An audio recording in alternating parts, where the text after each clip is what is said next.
ओम नमो भगवते रुद्राय नमः। ओम नमः शिवाय। आप सभी पर भगवान भोलेनाथ की कृपा सदा सर्वदा बनी रहे। सनातन धर्म में भगवान शिव को देवादिदेव महादेव कहा जाता है। धार्मिक मान्यताओं के अनुसार जो भी भक्त भगवान शिव की आराधना पूजा करते हैं उन भक्तों के जीवन में हमेशा सुख समृद्धि का वास बना रहता है और भोलेनाथ की कृपा उन पर सदैव बनी रहती है। तो आज की वीडियो में आप सुनेंगे सोमवार व्रत कथा। सोमवार का दिन भगवान शिव को समर्पित है, इसलिए इस दिन भगवान शिव की पूजा और व्रत करने का महत्व और ज़्यादा बढ़ जाता है। यदि आप सोमवार के व्रत करते हैं तो आपको सोमवार व्रत कथा पढ़ना भी बेहद ज़रूरी है। इसके बिना आपका व्रत अधूरा माना जाता है। देवों के देव महादेव बहुत ही भोले माने जाते हैं, इसलिए उनका एक नाम भोलेनाथ भी है। पौराणिक मान्यता के अनुसार भगवान शंकर को प्रसन्न करने के लिए किसी भी तरह के खास विशेष पूजन की आवश्यकता नहीं होती, क्योंकि कहा जाता है कि वह तो भोले हैं और भक्त की मन से की गई क्षणिक मात्र की भक्ति से ही वह प्रसन्न हो जाते हैं। अगर आप भी शिव की भक्ति और कृपा पाने के लिए सोमवार के व्रत करते हैं तो आपको आज के दिन इस कथा को अवश्य सुनना चाहिए। इस कथा को सुनने से भोलेनाथ प्रसन्न होते हैं। तो यदि आपने सोमवार का व्रत किया है तो आपको कथा अवश्य सुननी चाहिए। तो आज की वीडियो में हम सुनेंगे सोमवार व्रत कथा। आपसे अनुरोध है कि इस कथा को पूरा अवश्य सुनिएगा। तो चलिए कथा शुरू करते हैं।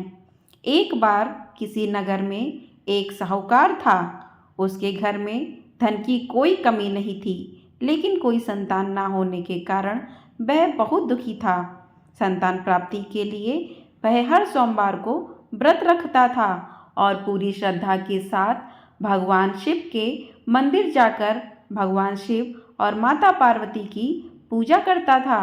उसकी भक्ति देखकर एक दिन माँ पार्वती प्रसन्न होकर भगवान शिव से साहूकार की मनोकामना पूर्ण करने का निवेदन किया।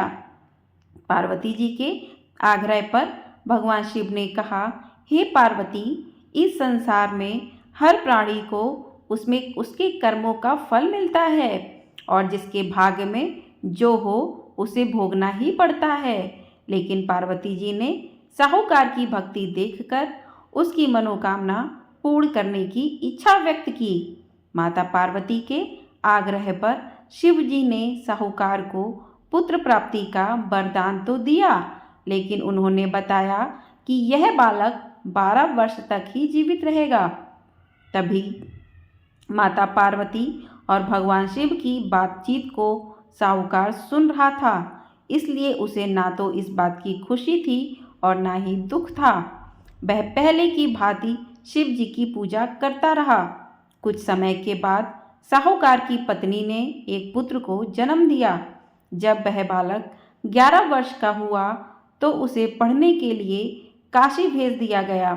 साहूकार ने पुत्र के मामा को बुलाकर उसे बहुत सारा धन देते हुए कहा कि तुम इस बालक को काशी विद्या प्राप्ति के लिए ले जाओ। तुम लोग रास्ते में यज्ञ कराते जाना और ब्राह्मणों को भोजन दक्षिणा देते हुए जाना। दोनों मामा भांजे इसी तरह यज्ञ कराते और ब्राह्मणों को दान दक्षिणा देते काशी नगरी निकल पड़े। इस दौरान रात में एक नगर पड़ा, जहां नगर के राजा की कन्या का विवाह था। लेकिन जिस राजकुमार से उसका विवाह होने वाला था वह एक आंख से काना था। राजकुमार के पिता ने अपने पुत्र के काना होने की बात को छुपाने के लिए सोचा, क्यों ना उसने साहूकार के पुत्र को दूल्हा बनाकर राजकुमारी से विवाह करा दूं। विवाह के बाद इसको धन देकर विदा कर दूंगा और राजकुमारी को अपने नगर ले जाऊंगा। लड़के को दूल्हे के वस्त्र पहनाकर राजकुमारी से विवाह करा दिया। साहूकार का पुत्र ईमानदार था, उसे यह बात बिल्कुल भी सही नहीं लगी, इसलिए उसने अवसर पाकर राजकुमारी के दुपट्टे पर लिखा कि तुम्हारा विवाह तो मेरे साथ हुआ है, लेकिन जिस राजकुमार के संग तुम्हें भेजा जाएगा वह एक आँख से काना है। मैं तो काशी पढ़ने जा रहा हूँ। जब राजकुमारी ने चुन्नी पर लिखी बातें पढ़ी तो उसने अपने माता पिता को यह बात बताई। राजा ने अपनी पुत्री को विदा नहीं किया, फिर बारात वापस चली गई। दूसरी ओर साहूकार का लड़का और उसका मामा काशी पहुँचे और वहाँ जाकर उन्होंने यज्ञ किया। जिस दिन लड़का 12 साल का हुआ उस दिन भी यज्ञ का आयोजन था। लड़के ने अपने मामा से कहा कि मेरी तबीयत कुछ ठीक नहीं है। मामा ने कहा कि तुम अंदर जाकर आराम कर लो। शिव जी के वरदान के अनुसार कुछ ही देर में उस बालक के प्राण निकल गए। मृत भांजे को देखकर उसके मामा ने विलाप करना शुरू किया। संयोगवश उसी समय शिव जी और माता पार्वती उधर से जा रहे थे। पार्वती माता ने भोलेनाथ से कहा, स्वामी, मुझे इसके रोने के स्वर सहन नहीं हो रहा। आप इस व्यक्ति के कष्ट को अवश्य दूर करें। जब शिव जी मृत बालक के समीप गए तो वह बोले, यह उसी साहूकार का पुत्र है जिसे मैंने 12 वर्ष की आयु का वरदान दिया था। अब इसकी आयु पूरी हो चुकी है। लेकिन मातृभाव से विभोर माता पार्वती ने कहा कि हे महादेव, आप इस बालक को और आयु देने की कृपा करें, अन्यथा इसके वियोग में इसके माता पिता भी तड़प तड़प कर मर जाएंगे। माता पार्वती के पुनः आग्रह पर भगवान शिव ने उस लड़के को जीवित होने का वरदान दिया। शिव जी की कृपा से वह लड़का जीवित हो गया। शिक्षा पूरी करके लड़का अपने मामा के साथ अपने नगर की ओर वापस चल दिया। दोनों चलते हुए उसी नगर में पहुँचे जहाँ उसका विवाह हुआ था। उस नगर में भी उन्होंने यज्ञ का आयोजन किया।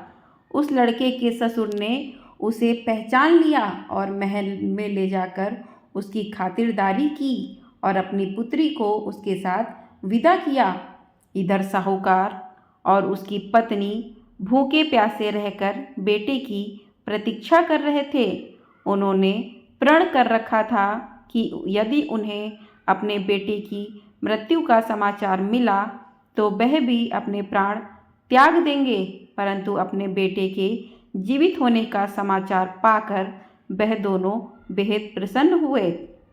उसी रात भगवान शिव ने साहूकार के स्वप्न में आकर कहा, हे सृष्टि, मैंने तेरे सोमवार के व्रत करने और व्रत कथा सुनने से प्रसन्न होकर तेरे पुत्र को लंबी आयु प्रदान की है।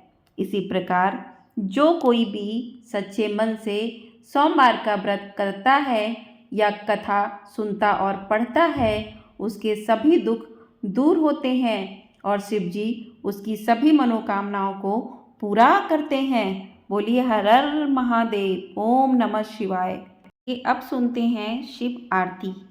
जय शिव ओमकारा, स्वामी जय शिव ओमकारा, ब्रह्मा विष्णु सदा शिव अर्धांगी धारा। ओम जय शिव ओमकारा। एकानन चतुरानन पंचानन राजे, हंसानन गरुड़ासन वृषवाहन साजे। ओम जय शिव ओमकारा। दो भुज चार चतुर्भुज, 10 भुज अति सोहे, त्रिगुण रूप निरुखता त्रिभुवन जन मोहे। ओम जय शिव ओमकारा। अक्षमाला बनमाला रुडमाला धारी, चंदन मृग मद सोहे, भाले शशिधारी। ओम जय शिव ओमकारा। श्वेतांबर पीतांबर बागंबर अंगे, सनकादिक गरुड़ादिक भूतादिक संगे। ओम जय शिव ओमकारा। कर के मध्य कमंडलु चक्र त्रिशूल धरता जग करता जग भरता जग संहार करता ओम जय शिव ओमकारा। ब्रह्मा विष्णु सदा शिव जानत अभिवेका प्रणवाक्षर के मध्य ये तीनों एका ओम जय शिव ओमकारा। काशी में विश्वनाथ विराजति नंदी ब्रह्मचारी नितुट भोग लगावत महिमा अति भारी ओम जय शिव ओमकारा। गुण शिव जी की आरती जो कोई नर गावे कहत शिवानंद स्वामी मनवांछित फल पावे ओम जय शिव ओमकारा। ओम जय शिव ओमकारा स्वामी जय शिव ओमकारा। हर हर महादेव ओम नमः शिवाय। तो इस प्रकार से सोमवार व्रत की कथा और आरती संपूर्ण होती है। इस व्रत को जो भी भक्त सच्चे मन पूरी श्रद्धा के साथ करता है तो शिव जी उसकी सभी मनोकामनाओं को पूरा करते हैं और उसके घर में सुख समृद्धि का वास होता है। कहते हैं कि शिव जी बहुत भोले हैं। यदि आप सच्चे मन से उनकी पूजा आराधना करते हैं, इस कथा को सुनते हैं या दूसरों को सुनाते हैं तो आपके जीवन की सभी मनोकामनाएं पूर्ण होती हैं और आपके परिवार पर शिव जी का आशीर्वाद हमेशा बना रहता है। तो बोलिए हर हर महादेव ओम नमः शिवाय।